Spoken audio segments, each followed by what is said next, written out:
Hay pueblos en Inglaterra que parecen congelados en el tiempo, no porque el tiempo los haya olvidado, sino porque las personas que viven allí lo prefieren de esa manera. Thorn Hollow era uno de esos lugares. Carriles estrechos, paredes cubiertas de hiedra, campanas de la iglesia que aún sonaban los domingos, y susurros que viajaban más rápido que el correo. Pero, en los bordes tranquilos de Thorn Hollow, algo había cambiado, algo que olía débilmente a humo y lavanda, y que no se asentaba en los huesos.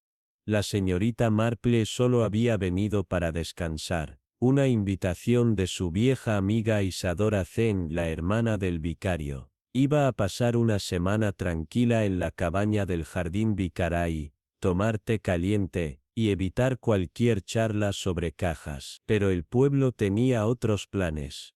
Comenzó la segunda noche, el cielo comenzaba a oscurecer con el crepúsculo. La señorita Marple había llevado su tejido y un chal al banco del jardín, justo debajo del olmo. Desde allí podía ver la cabaña de al lado, Willowmere Lodge, un lugar viejo, con persianas verdes y cortinas de encaje demasiado apretadas. Había estado vacante durante años, hasta hace poco. Ahora estaba ocupado de nuevo, pero nadie parecía saber por quién. Entonces la señorita Marple la vio, una mujer, de pie perfectamente quieta, en la ventana de arriba, retroiluminada por una sola lámpara amarilla. Su figura era delgada, envuelta en algo oscuro negro, o tal vez azul marino. Ella no se movió, no saludó, simplemente miró, y luego desapareció tras la cortina, como un suspiro inhalado demasiado rápido. La señorita Marple no se movió, sabía que no debía llamar. Algo en el aire se había vuelto inquietantemente quieto, el tipo de quietud que cae, justo antes de que comience una historia. Más tarde esa noche en la mesa de la cena de la vicaría, preguntó casualmente: ¿quién se mudó a Willowmere Lodge? El reverendo Elordi frunció el ceño débilmente.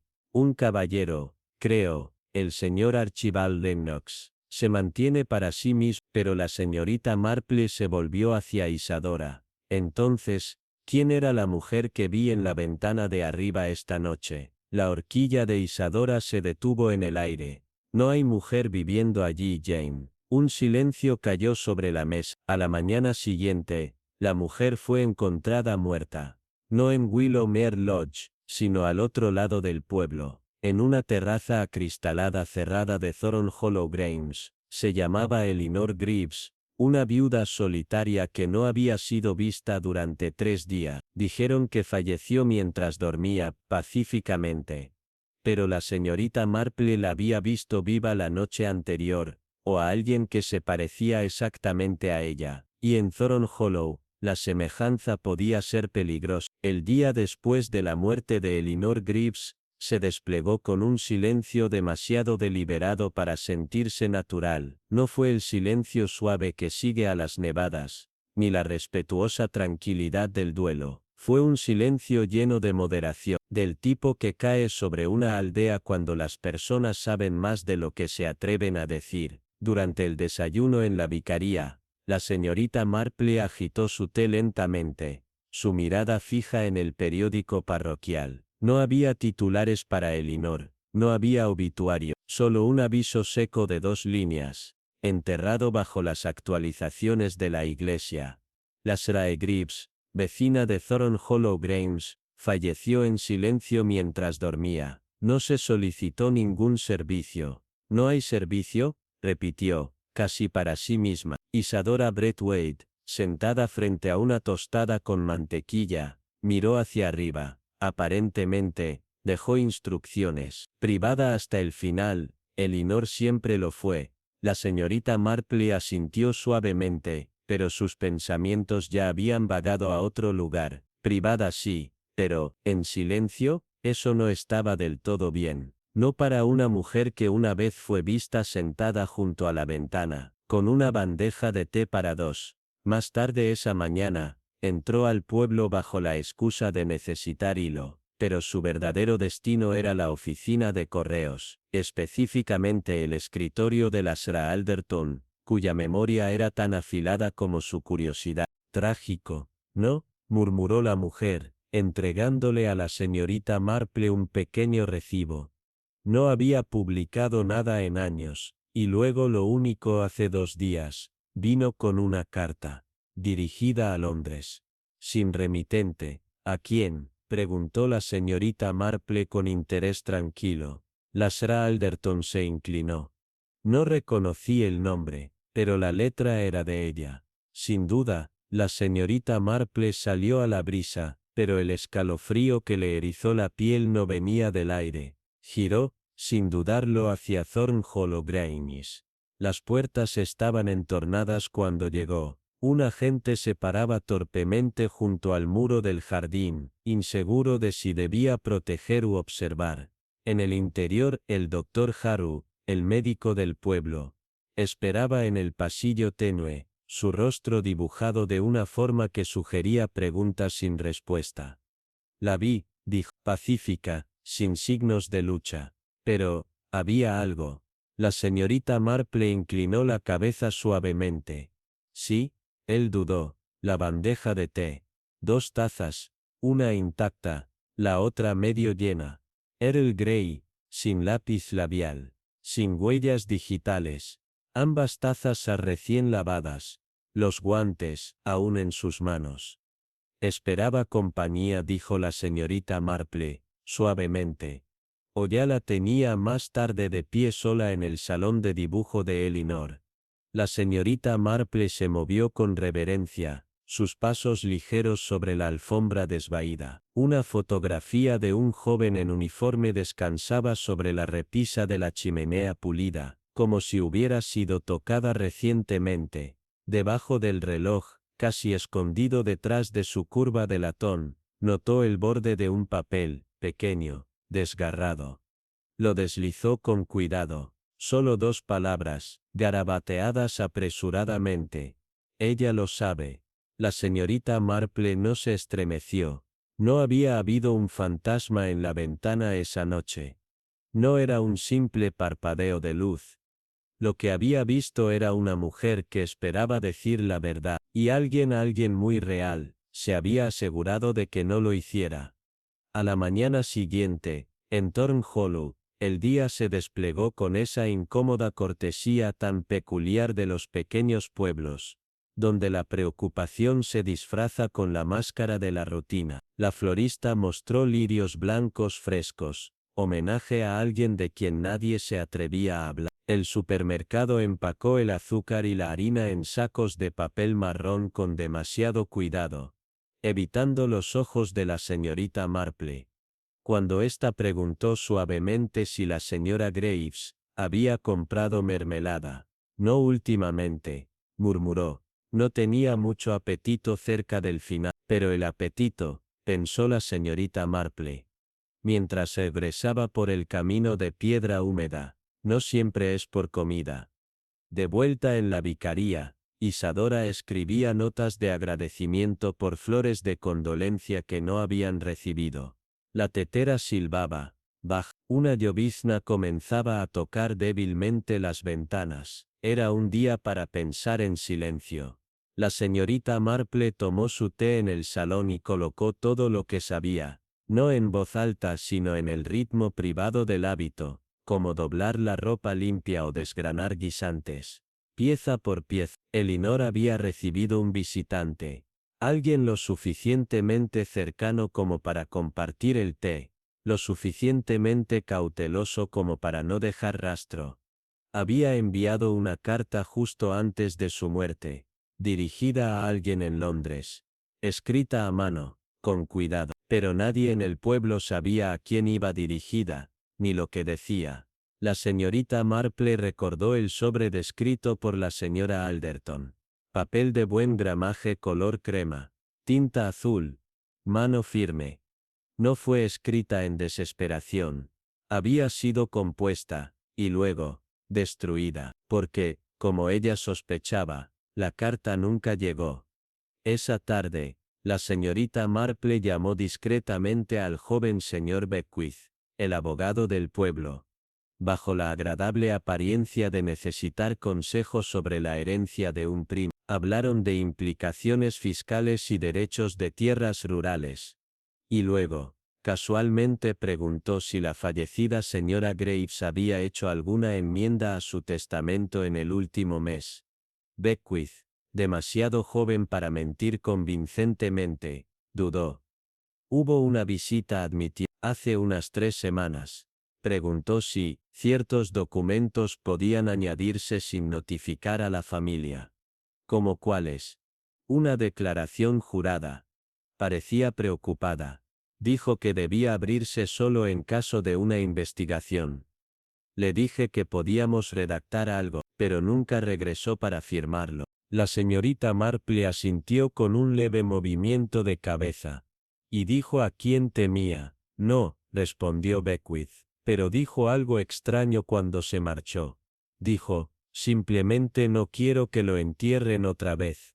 Esa noche las nubes finalmente se abrieron, el sol se derramó débilmente sobre los campos y los setos, como avergonzado de su ausencia. La señorita Marple caminó en silencio hacia Thornhollow Grange una vez más, esta vez con Beatriz a su lado. La casa olía a manzanilla y a muebles antiguos. En el salón el sillón aún conservaba la huella de la última sesión de Elinor. La bandeja de té había sido retirada, pero algo persistía.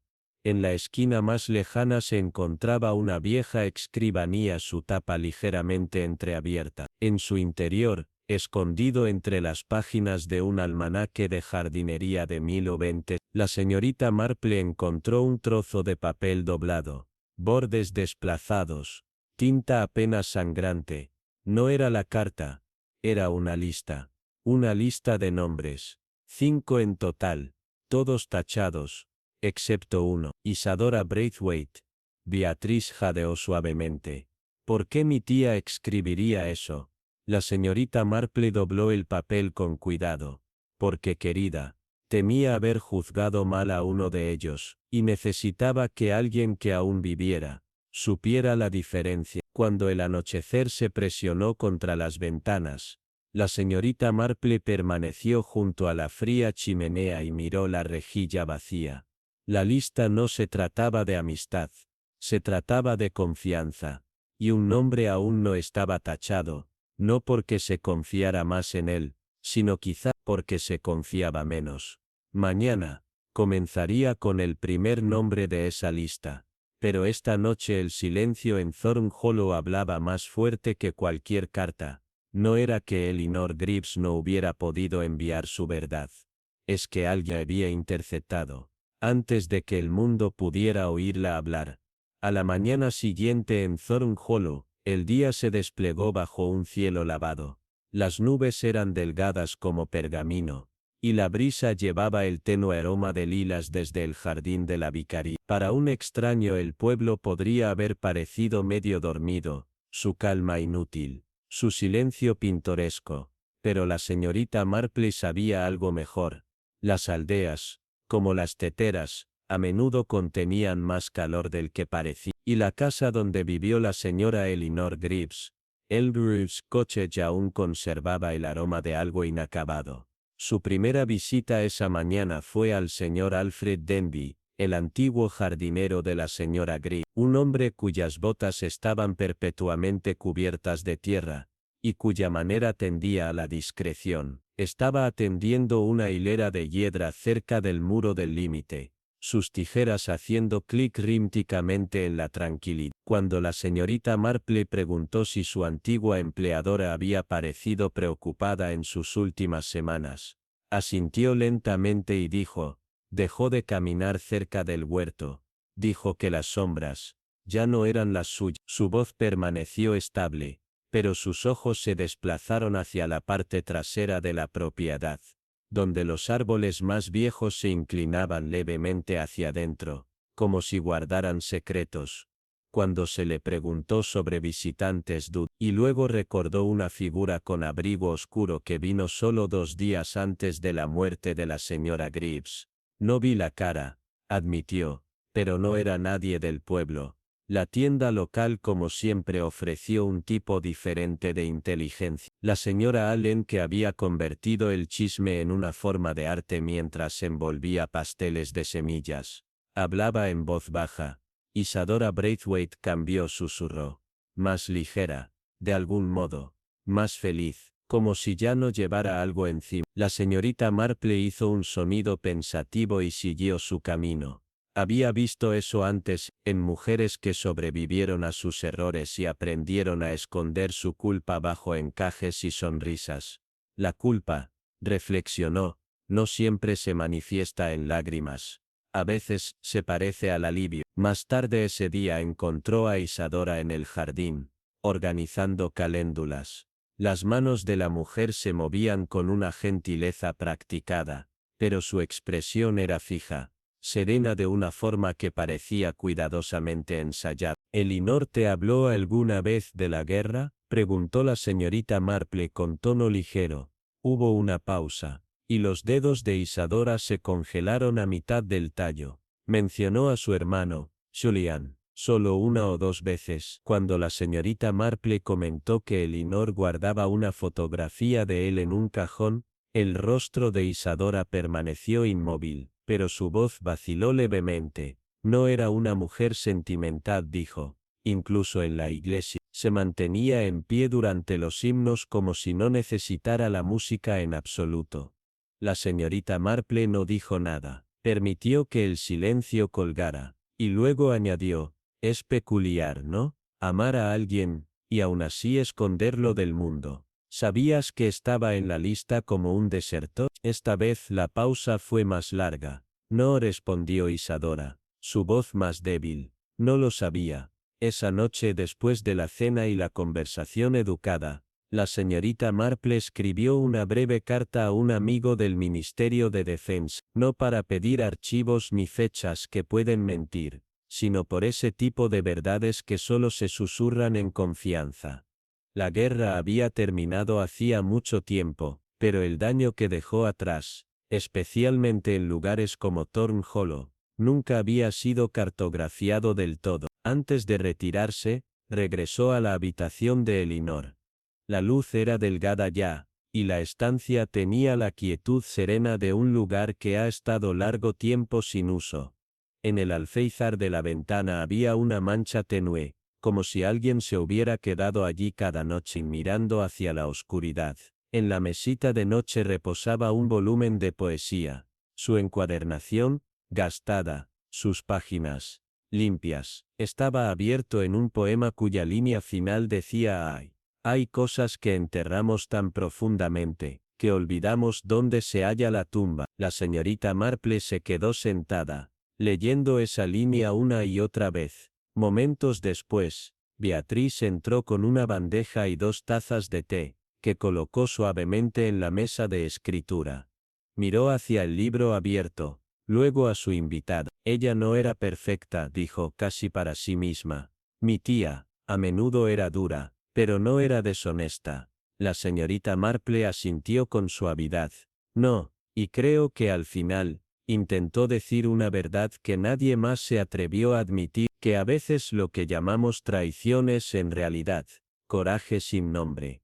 Afuera la casa crujía en silencio mientras el viento se deslizaba entre la hiedra, pero por dentro la quietud había cambiado. El silencio ya no se sentía pasivo, se sentía expectante. La señorita Marple se quedó sentada, con las manos cruzadas en su regazo, pensando no en lo que ya se había dicho, sino en lo que ahora debía ser escuchado. La mañana en Thorn Hollow se rompió con una tranquilidad inquieta. La luz era suave pero sin dirección, como si el mismo sol dudara en llamar la atención sobre aquello que aún quedaba escondido en las esquinas del pueblo. En el desayuno, Beatriz se sentó a la cabecera de la mesa, su cuchara tintineando suavemente contra el costado de la taza de té, su mirada perdida en el patrón del papel tapiz. La señorita Marple lo notó de inmediato. No era dolor, era distracción. El rostro de una mujer que camina sobre un viejo puente de recuerdos, insegura de en qué momento las tablas podrían romperse bajo sus pies. La señorita Marple, siempre cortés, esperó hasta que la comida hubo concluido y quedaron solas en la sala de estar. Encontré una nota escrita por tu tía, dijo con ligereza. Estaba escondida en la parte posterior de su libro de oraciones, un lugar curioso para una confesión. Beatriz alzó la mirada bruscamente, aunque su expresión permaneció cuidadosamente medida. ¿Qué decía?, preguntó, con tono educado pero tenso. La señorita Marple la observó un momento antes de responder. Solo una frase. No pude protegerlo, pero quizá pueda proteger la verdad. El aliento de Beatriz se contuvo débilmente. Ella siempre escribía pequeñas líneas como esa, lemas, sermones privados, pero la señorita Marple sabía algo más. Una mujer como Elinor Greaves no desperdiciaba tinta, y mucho menos cuando cada palabra era en sí misma una pequeña rebelión contra lo que nunca se había dicho en voz alta. Más tarde ese día, la señorita Marple caminó hasta el otro extremo del pueblo para hablar con el reverendo Paul Cr, un hombre envejecido cuyos sermones se habían acortado con los años, aunque sus silencios en el confesionario se habían vuelto más largos. Lo encontró cuidando una hilera de campanillas de invierno en el cementerio. Al mencionar el nombre de Julian Moorcroft, su pala se detuvo en el aire. Fue enterrado aquí, ya sabes, dijo suavemente. Sin lápida, sin inscripción, por solicitud expresa. La señorita Marple miró las hileras de piedras por el tribunal marcial. El reverendo dudó, y luego asintió. Fue más fácil así, para la familia, para el pueblo, para todos, menos para él. ¿Y qué piensas ahora?, preguntó ella, con voz suave. Mis pensamientos no son los mismos que entonces. Era más joven, más ansioso por mantener el orden, que por ofrecer gracia. Mientras caminaban por el sendero, la señorita Marple comentó, el reloj de tu campanario aún se detiene a las 3:17, todos los jueves. El reverendo sonrió, débilmente. Así es, esa era la hora en que llegaban los telegramas, cada semana. Desde entonces, es como si el tiempo protestara. En nombre de Julian. Esa noche de vuelta en Elwood House, la señorita Marple se detuvo en el estudio. Una vez más, miró por la ventana hacia el huerto donde Julian solía caminar, de niño. Los árboles estaban desnudos ahora, sus ramas, torcidas, como dedos a medio confesar. Sobre el escritorio, encontró un sobre encajado tras un panel suelto del cajón. Estaba dirigido, pero nunca fue enviado. En su interior una sola hoja, escrita de puño y letra por Julian, cuidadosa, deliberada, pero pesada de emoción. Si muero deshonrado, que quede claro, no pudieron convertirme en lo que me pidieron. La orden era disparar a inocentes. Me negué. Eso es todo. No fui valiente, solo no estaba dispuesto. Si eso es cobardía, que así sea. La señorita Marple lo leyó 2 veces. Luego, una vez más, en silencio. Cuando Beatriz entró más tarde en la habitación, la señorita Marple sacó la carta. No dijo nada. Beatriz la tomó con manos temblorosas. Después de leerla, se dejó caer en el sillón, junto al fuego. Las palabras se aferraban a ella, como la niebla. Ella lo sabía, susurró. Mi tía lo sabía todo el tiempo. Y no dijo nada, ni siquiera a mí. Trataba de proteger algo más que a ti, respondió la señorita Marple. Quería proteger la idea de su familia, su historia, su lugar aquí, pero la verdad, querida, no desaparece cuando es silenciada. Espera, y a veces, espera demasiado. El reloj en la repisa dio una sola garrapata seca, su mecanismo medio despierto, tras décadas de silencio. Afuera, el viento cambió de dirección. La señorita Marple lo sintió, no solo en la brisa, sino en el aire mismo de la habitación. Algo había cambiado. Sabía que la mañana siguiente no llegaría con respuestas, pero tampoco se llevaría más preguntas como rehenes del pasado. A la mañana siguiente, el día amaneció gris e indeciso. Las nubes se presionaban contra Thorn Hollow, como si no quisieran dejar entrar la luz. La señorita Marpley, siempre madrugadora, encontró a Beatrice ya despierta, sentada en el salón. La carta de Julian, doblada con cuidado, descansaba en su regazo como una reliquia frágil. No dormí, confesó Beatrice, con voz delgada. Es extraño, ¿no? Sentir dolor por alguien, a quien te enseñaron a no admirar. La señorita Marpley, quien entendía la dolorosa tristeza de las historias contadas incorrectamente, simplemente asintió. A veces no lloramos a la persona, dijo suavemente, lloramos la injusticia que se les hizo, la versión de ellos que fue negada su lugar. Después del desayuno, la señorita Marpley se dirigió a la biblioteca local, un modesto edificio de piedra escondido entre la oficina de correos y la boutique. Solicitó los registros del pueblo durante los años de la guerra, nacimientos, matrimonios, defunciones, y cualquier anotación de los tribunales. La bibliotecaria, una mujer silenciosamente curiosa llamada señora Edgecombe, la ayudó a llevar una pila de volúmenes a una mesa en una esquina. Fue allí, entre páginas frágiles y tinta en bucles, donde la señorita Marpley encontró lo que había sospechado que podría existir, una línea de registro que alguna vez incluyó el nombre de Julian Moorcroft, cuidadosamente escrito en el rollo de los recordados tras la guerra, pero había sido tachado,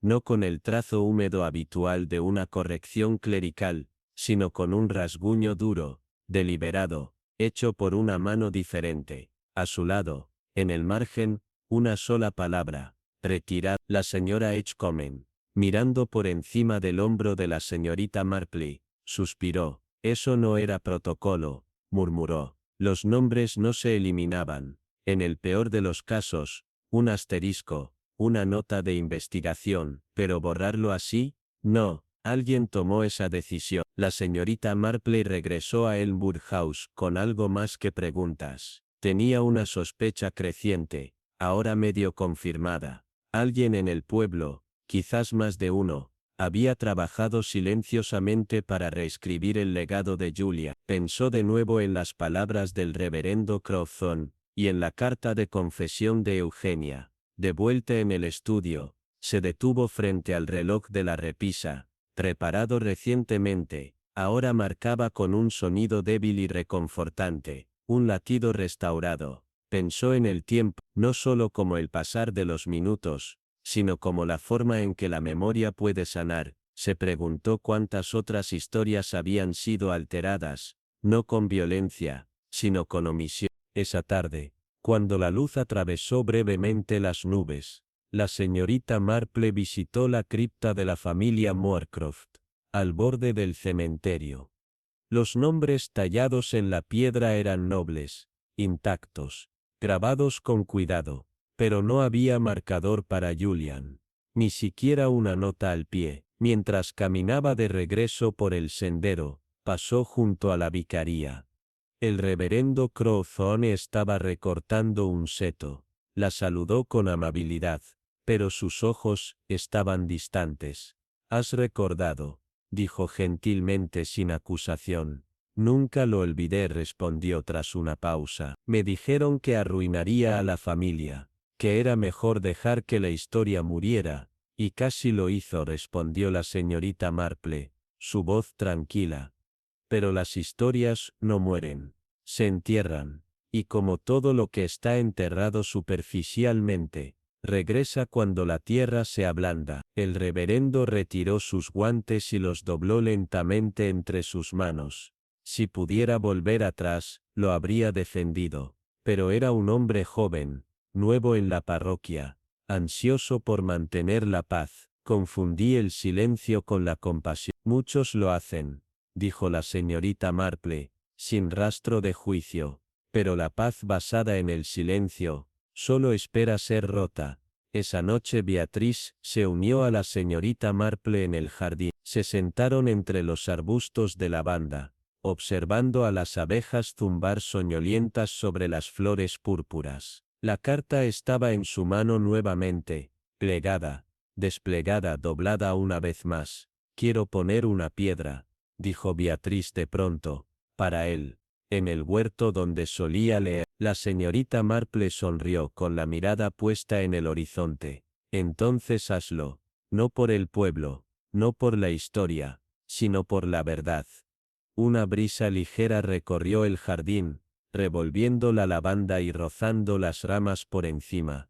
El reloj en el interior marcaba constante, y en algún lugar la campana de la iglesia sonó, una sola vez, no como advertencia, pero tal vez, por fin, como reconocimiento. Cuando llegó la mañana siguiente, el huerto de Elmwood House parecía distinto, aunque nadie lo hubiera tocado. Era como si el aire mismo hubiera cambiado, o tal vez, simplemente, se hubiera vuelto más honesto. Las rosas comenzaban a florecer otra vez. Suaves blancos y rosas se abrían paso entre el rocío temprano, y bajo ellas, Beatriz caminó lentamente con una piedra plana, envuelta en lino. La colocó bajo el árbol más antiguo, aquel que Julian solía preferir para leer, y la presionó suavemente contra la tierra. No tenía grabado, no había palabras, solo una intención, tallada en silencio.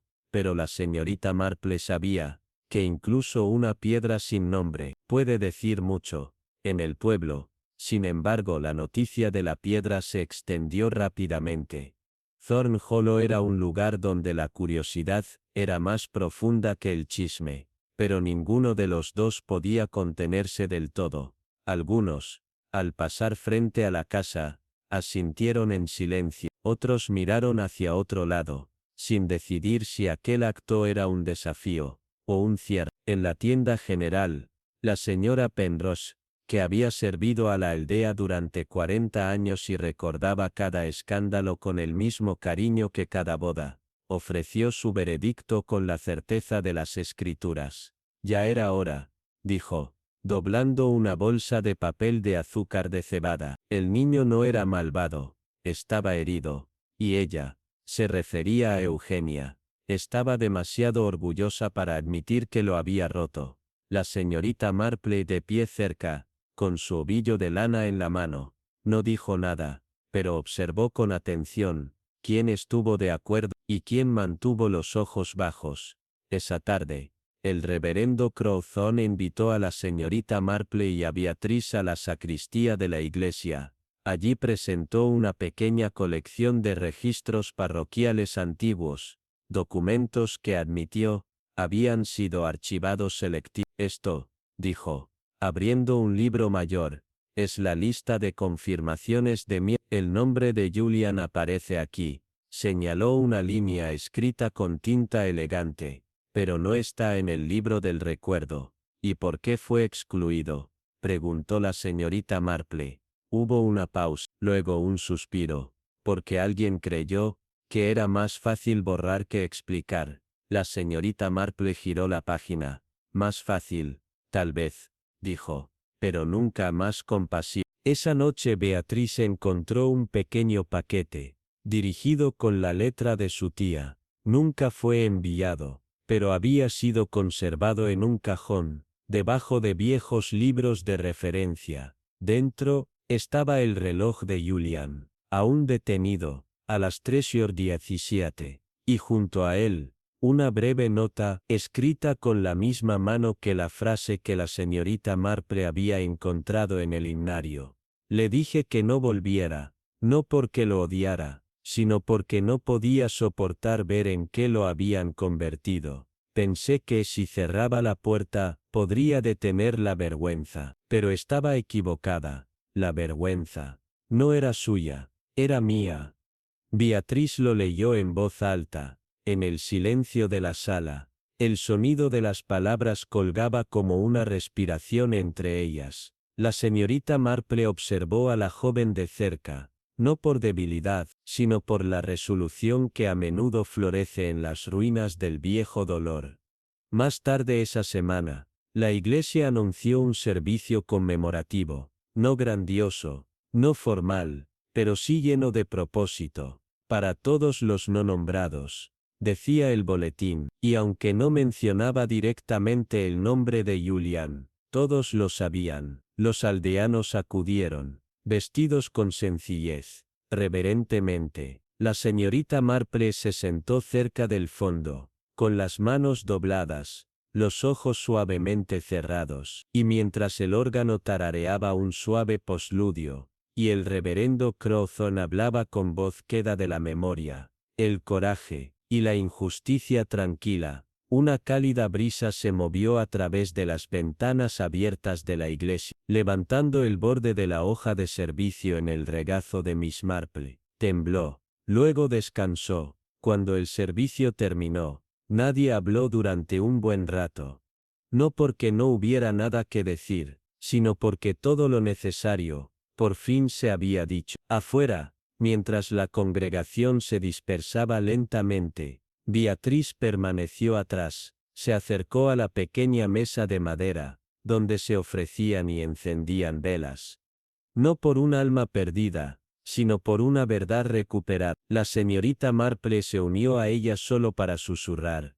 El cierre no es el final, querida, es el punto donde el dolor deja de esconderse. Beatriz no respondió, pero su mano descansó sobre el brazo de la señorita Marple. Mientras se unían al suave anochecer, el sonido de la campana de la iglesia, rara vez tocada, comenzando una vez más, suavemente, a través de los campos huecos. A la mañana siguiente trajo consigo un silencio que se sentía casi sagrado. No era el silencio del dolor, ni siquiera el de la culpa. Era el silencio de algo finalmente establecido, una especie de descanso. En el Woodhouse, la luz se movía de manera diferente a través de las cortinas. Beatriz se sentó junto a la ventana, con el reloj de Julian descansando en su palma abierta. Ya no funcionaba, pero de alguna manera, ya no era necesario. El silencio había tomado otra forma,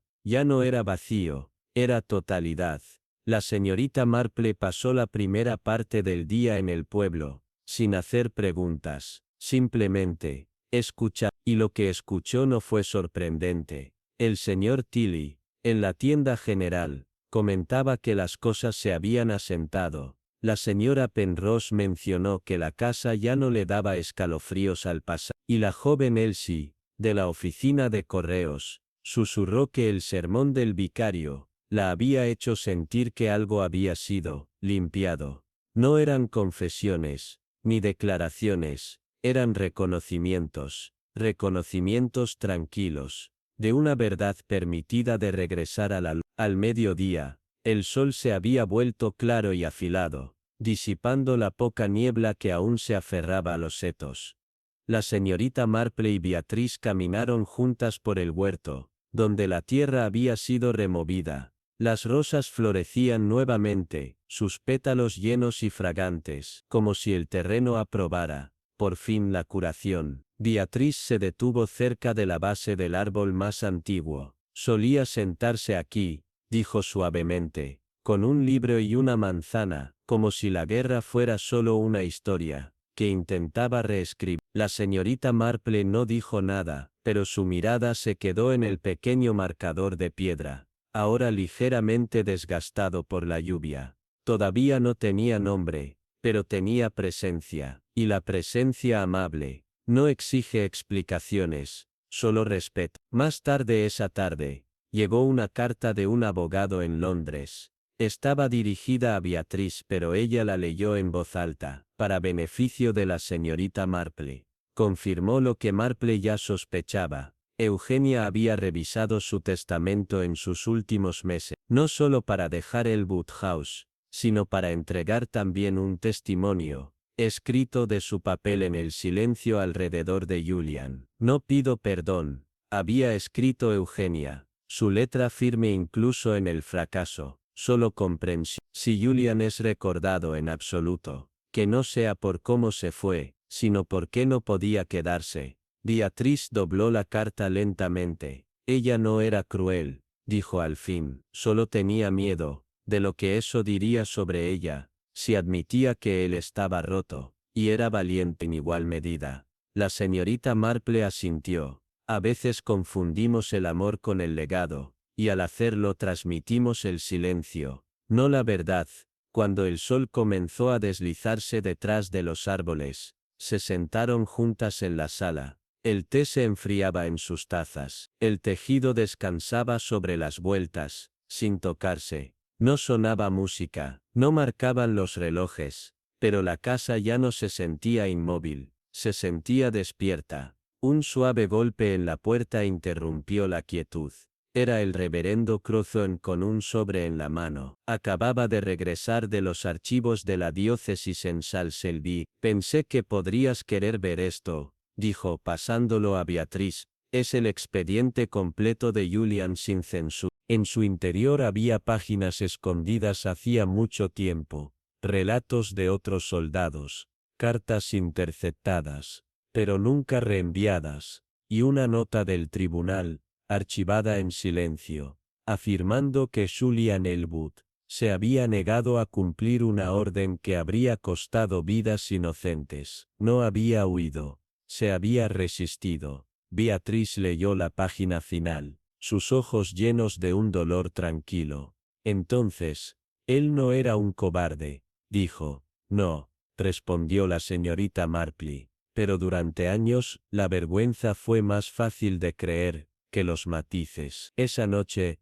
encendieron una sola vela en la ventana. No fue por duelo, ni por espectáculo, fue para dar testimonio a la vida de un hombre que había quedado fuera de los libros, y fuera de las placas, pero nunca realmente olvidado. Y en ese brillo silencioso, Elwood House finalmente exhaló. La mañana del domingo siguiente trajo consigo una quietud, que no se sentía como silencio, se sentía como reverencia. Una brisa lenta agitó la hiedra en la pared frontal de Elwood House, como si la propia naturaleza se hubiera detenido para respirar. El pueblo de Winchcombe Hollow ya había comenzado su cambio sutil, el tipo de cambio que no viene con grandes declaraciones, sino con miradas suavizadas, y menos susurros de bronce, un cambio que no llegó con una tormenta, sino con comprensión. La señorita Marple se sentó en el banco lateral de la capilla, con las manos dobladas suavemente sobre su bolso. La congregación era más pequeña de lo habitual, pero no menos atenta. El vicario, el reverendo Crowthorne, se alzó desde el púlpito, con una compostura que ocultaba apenas el leve temblor en su voz, y aunque no se mencionaron nombres en voz alta, todos en la capilla sabían que ese sermón no era solo para los vivos. Habló de gracia, no del tipo que se absorbe fácilmente, sino del tipo que debe ganarse a través del reconocimiento, de lealtad, que no siempre viene en forma de obediencia, de coraje, que rara vez se da a conocer en el momento, pero que solo se ve claramente después, cuando el tiempo y la verdad han suavizado los bordes del juicio. Afuera, debajo del viejo roble junto al muro de piedra, una pequeña multitud se reunió. Beatriz sostenía un resbalón plegado en la mano, desgastado en las esquinas, pero firme en sus pliegues. En él estaban las palabras que Julian había escrito una vez, y que ahora deseaba devolver a la tierra de la que nunca había huido, pero a la que siempre había pertenecido. Con un asentimiento tranquilo de la señorita Marple, Beatriz dio un paso al frente. No habló ningún sacerdote, no cantó ningún coro, solo el débil sonido del viento, moviéndose a través de la hierba. Ella colocó la carta en el suelo, a los pies del rosal, ahora el rosal de Julian, y la cubrió con una suave presión de tierra. Luego, junto a ella, puso una piedra. No estaba inscrita, no estaba pulida, solo una pequeña piedra plana, traída del borde del río donde Julian solía pescar cuando era niño. Nunca quiso ser recordado con ceremonia, susurró Beatriz, solo con la verdad. La señorita Marple estaba a su lado, y la verdad, dijo suavemente, pide solo ser reconocida, no celebrada. Más tarde, cuando los aldeanos regresaron a sus rutinas dominicales, algunos a sus jardines, otros a sus tiendas, y unos cuantos a sus silencios. Había una nueva ligereza en el aire. No era alegría, exactamente, pero sí claridad. El tipo de claridad que solo llega una vez que un nombre enterrado ha sido finalmente pronunciado en voz alta, aunque solo sea en un gesto. Esa tarde, Harrow Farrow llegó sin previo aviso con un paquete envuelto en lino suave. Dentro estaba el reloj de pulsera reparado de Julian, pulido débilmente. Pensé que debería regresar a la casa, dijo, ofreciéndoselo a Beatriz. Ella no respondió, solo lo colocó en la repisa de la chimenea, donde una vez había descansado el reloj roto. Esta vez, mantenía el tiempo perfecto. Cuando cayó el anochecer sobre Winchcombe Hollow, la señorita Marple y Beatriz tomaron el té en el jardín. El rosal se balanceaba ligeramente en el viento. Sus pétalos, pálidos pero la casa detrás de ellas, una vez muda en su dolor, ahora respiraba con una resolución tranquila. La verdad, dijo la señorita Marple, después de una larga pausa, tiene una forma de encontrar su camino a casa, no por venganza, ni siquiera por absolución, simplemente, por... Beatriz miró hacia el rosal. Y si la verdad tardó demasiado, entonces es aún más preciosa, respondió la señorita Marple, porque sobrevivió al silencio. Y cuando las estrellas comenzaron a reunirse en el cielo de la primera noche, el tic-tac del reloj resonó débilmente a través de la ventana abierta. Medido, estable, seguro. El nombre de Julian Elwood no había sido tallado en ninguna placa, ni leído en voz alta en monumento alguno, pero ahora vivía en un lugar más permanente que la piedra, en la memoria de un pueblo que finalmente había elegido recordarlo por lo que fue, no por lo que otros temieron que representara. Los días que siguieron no trajeron fanfarria, no se escribieron titulares. No hubo grandes revelaciones repitiéndose por las colinas de Winchcombe Hollow, pero el aire, de alguna manera, era diferente. Se notaba en la forma en que los aldeanos se saludaban con un toque más suave, en la forma en que la señora Delaney, durante mucho tiempo considerada sorda a todo salvo a sus propias historias, ahora se detenía para escuchar, cuando Beatriz pasaba junto a ella en la plaza, y en la forma en que Elwood House, una vez un recipiente para el dolor tácito, ahora parecía exhalar. La señorita Marple permaneció una semana más, no por deber, sino por instinto. Sabía que las secuelas de la verdad eran a menudo tan delicadas como su descubrimiento, y así, se quedó, para coser los hilos finales, para observar, para asegurarse de que el silencio ahora roto, no fuera cosido nuevamente con prisa. En su última tarde, la señorita Marple caminó por el sendero del jardín, donde las rosas florecían con una especie de belleza cansada. Se detuvo cerca del rosal, donde la carta de Julian había sido enterrada. Un petirrojo se posó en el muro de piedra cercano, su canto claro y persistente. La vida, al parecer, había aceptado lo que la muerte una vez dejó inquieto. Dentro de la casa, Beatriz había comenzado a restaurar la sala, no redecorándola, sino redescubriéndola. Volvió a colocar las cortinas de encaje que su tía había considerado demasiado delicadas para el polvo. Puso la fotografía de Julian, sin marcar ya, sin una X sobre su hombro, en la pequeña mesa bajo la ventana, y a su lado, el reloj reparado. Aún marcando, ella y la señorita Marple tomaron té en la terraza acristalada, como habían hecho muchas tardes.